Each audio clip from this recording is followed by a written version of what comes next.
With Finland joining NATO, do you guys think that a nuclear war is now becoming inevitable? Especially if we see NATO put weapons in Russia's doorstep, much like what happened with Ukraine, do you think that the military operations could happen here as well? The future of these possible conflicts may be changed depending upon who's leading the United States by 2024. If it's a president that maintains control, we may see more peace rather than conflict. However, if a weak president is placed, we may see countries like China slowly make their move to gain more territory. Do you guys agree with that? If Biden's reelected in 2024, you think he's going to let this happen? If Trump or DeSantis is elected in 2024, what do you think would happen there? Now, on that topic, former President Donald Trump recently talked about the attacks on the Nord Stream pipelines, and he even hinted as to which country actually did it. Now, here's a clue. He said it clearly wasn't the same country that invested billions of dollars into the pipelines. Okay. Do you have any clue as to which country that could have done this? Now, Trump has also confirmed that he won't drop out of the presidential race next year, even if he is convicted. Wouldn't it be crazy to have a president who might have the Oval Office in prison? Can you be president while in jail or in prison? Anyway, U.S. Treasury Secretary Janet Yellen doesn't anticipate a downturn in our economy,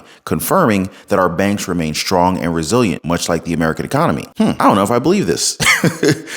Do you agree with her? Just drop a quick comment, yes or no, down below. And do you guys agree that we should be phasing out more than half of the cars that are running right now? And when I say cars, I mean gas-powered cars. Since, the White House wants to fast-track this movement in the next few years. Yeah, we're going to talk more about that in a minute. Now, before I begin, please do me a solid one and hit the like button for the video. It totally helps me out with the YouTube algorithm. And if you're in need of your daily dose of the truth when it comes to the U.S. economy, the stock market, the housing market, Social Security, SSI, SSDI, global happenings, and the state of our economy, make sure to subscribe to the channel. And for the very best way to invest in gold or silver, hit the link in the description down below this video. So U.S. Treasury Secretary Janet Yellen sees a great future for our economy when she was asked about the likelihood of a hard landing and contraction in credit. But here's what she had to say. So I've not really seen evidence at this stage suggesting a contraction in credit, although that is a possibility.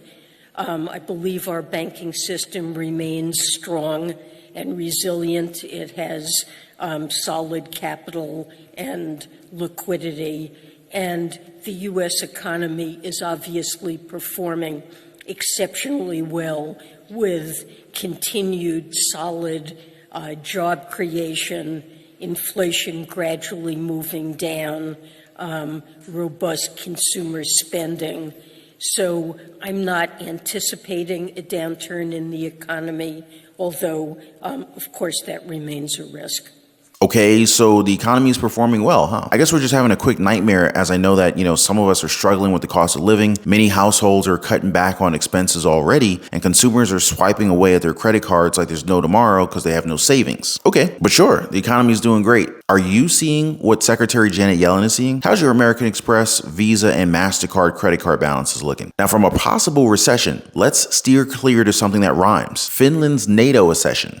The formal invitation on behalf of all allies for the Republic of Finland to accede to the North Atlantic Treaty. So please. Thank you. And then at the same time, I can also invite you to deposit your documents of accession to the U.S. government, here represented by Secretary Blinken. Thank you, Mr. Secretary General. Thank you, Secretary Blinken. Now, when I've got this invitation, it's my great pleasure to deposit with the Secretary of State of the United States of America, Finland's instrument of accession to the North Atlantic Treaty. Please, Secretary Blinken. Thank you very much. Well, with receipt of this instrument of accession, we can now declare that Finland is the 31st member of the North Atlantic Treaty. Congratulations.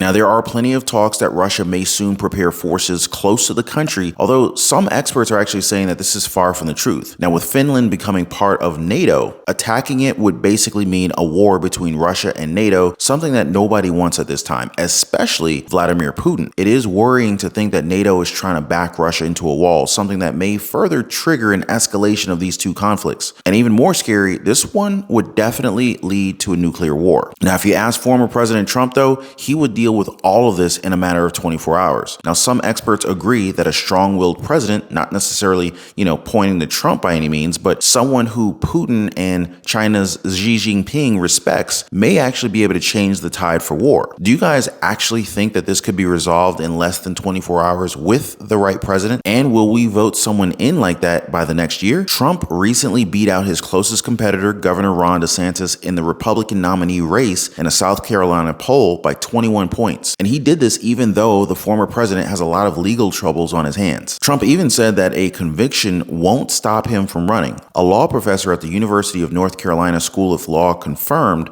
that, quote, if he, Trump, happens to be in prison at the time of the next presidential election, the fact that he's in prison will not prevent him from running, end quote. Now, that's going to be an interesting election if this ever happens. The former president has also made some waves when he was recently asked by Tucker Carlson regarding the Nord Stream pipelines. Here, check this out. Who blew up the Nord Stream pipeline? I don't want to get our country in trouble, so I won't answer it. But I can tell you who it wasn't, was Russia. How about when they blamed Russia? They said Russia blew up their own pipeline. You got a kick out of that one, too.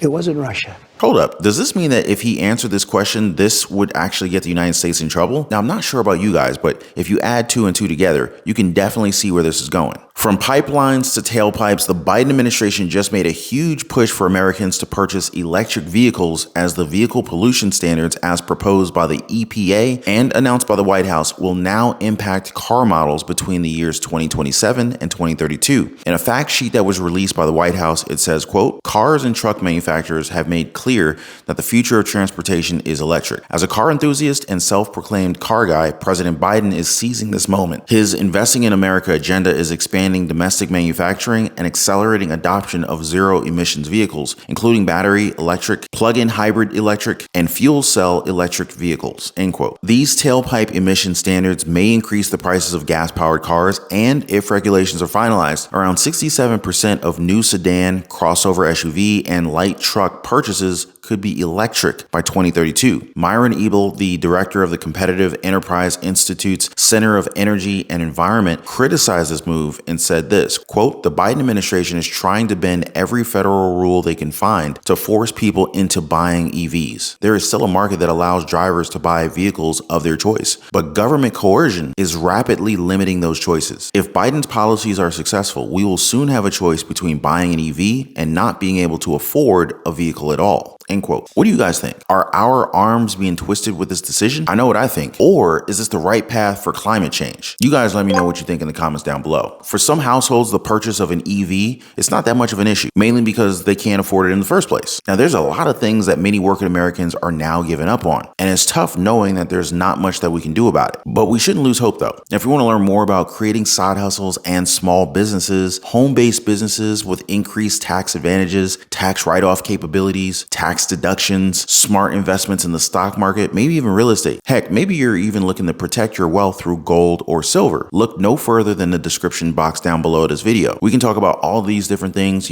all toward getting you back toward financial freedom. Looking forward to hearing from you guys in the comment section down below. Now, before I go, please don't forget to drop a thumbs up for the video and subscribe for your daily dose of the truth. I do appreciate you guys watching. Please be kind to one another, and I'll see you guys on the next video.